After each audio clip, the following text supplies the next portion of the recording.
Okay, let's try a basic chord progression between E and A. Get your fingers in position. Go back and forth a couple of times. Stand at E, stand at A.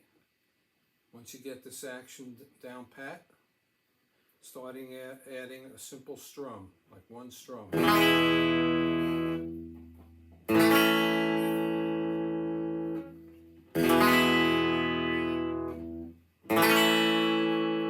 want to go 6 strings on the E, 5 strings on the A. Once you get that down pat, add a little right hand feeling. Nothing special, nothing crazy. Do whatever works for you for the level that you're at. So let's say you did something like this.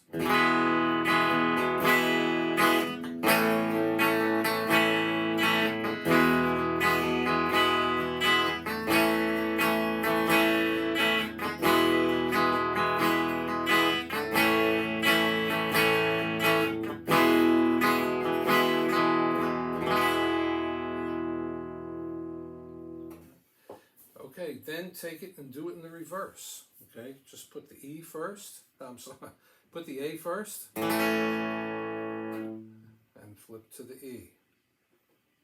Get your fingers so that they know where they're going to go.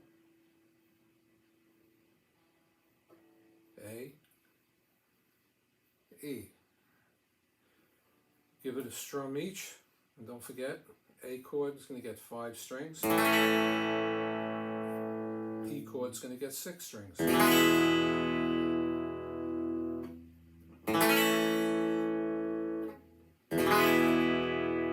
you get it sounding good, start to add a little bit of strumming action.